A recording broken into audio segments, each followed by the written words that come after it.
Okay, maybe a couple of things, really not a whole ton of stuff. The aggravated assaults, probably the one bigger thing we had was an apartment that was shot, and this was on Friday. Let me see here.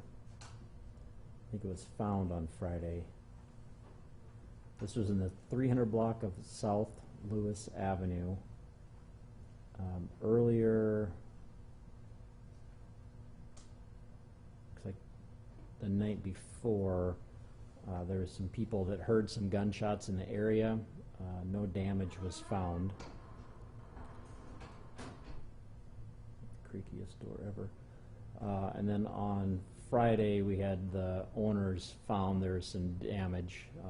One of the bullets went through the window and then into the ceiling, so no injuries with that.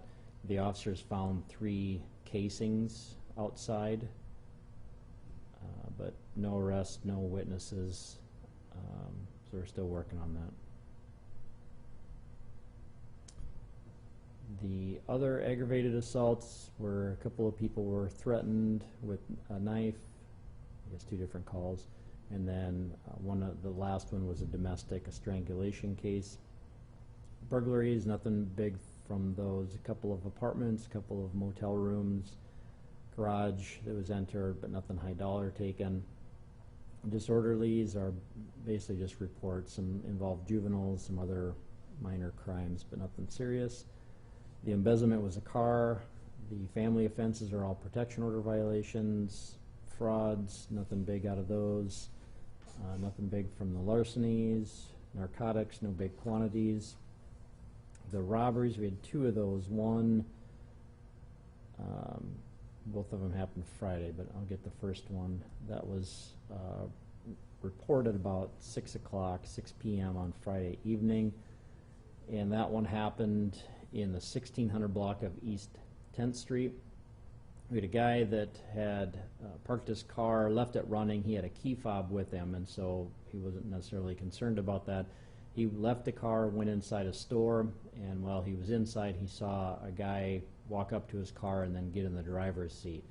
He walked out, confronted the man, and ended up pulling him out of the car. Then a fight happened between the 2 of them.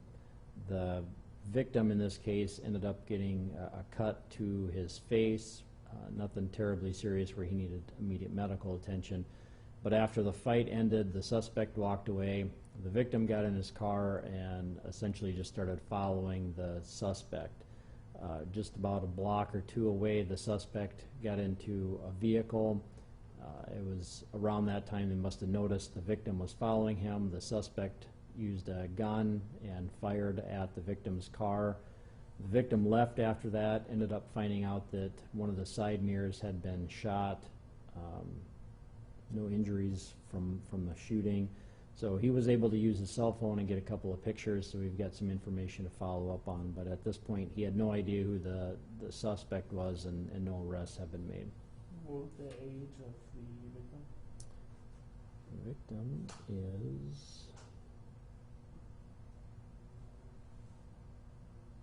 47 from Sioux Falls. 47-year-old man? Yep. So this 47-year-old man saw that somebody was in his vehicle, pulled him out, started fighting, received a cut, you said, to his forehead? Yeah, it was, let me see. Somewhere in his head. Yeah, it was on his head. It might have been like the nose. Okay. And after the fight, the suspect leaves and he starts following him. At any point, did he report it to police? Not initially, no. It was after the gunshot happened that he ended up calling police. Just from law enforcement standpoint, what would you recommend he have done? Call police. Before the? Yeah, I mean, we've talked about this before. Sorry, I just found it. The cut was to the bridge of his nose, so it's kind of hard. I mean, it's easy for me to stand up here and say for people to call police. A lot of the time people get caught up in the moment, and we realize that this is kind of, I guess, a good example of why you should call police right away to report things. By the time it was reported to us, I think there was probably a delay of maybe 10 or 15 minutes. if we had had that information sooner, there's a chance we might have been able to find the people in that other vehicle and make an arrest and maybe get to the point where gunshots didn't happen. It's hard to know. I mean, it's all speculation at that point, but it's best if you're involved in crime to report it to police right away.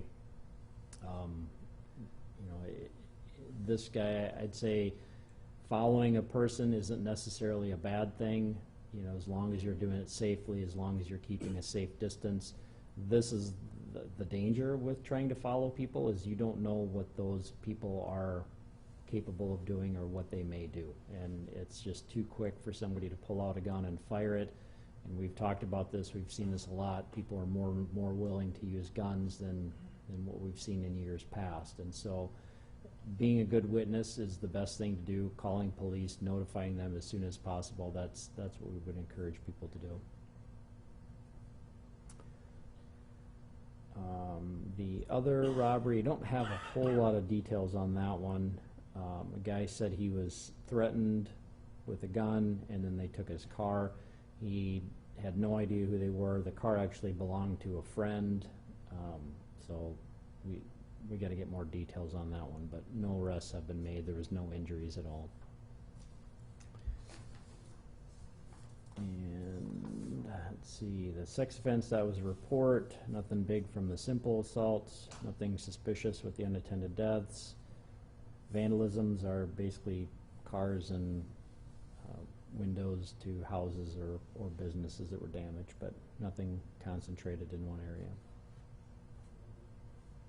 That's all I have, unless you guys have anything else. Okay, thanks.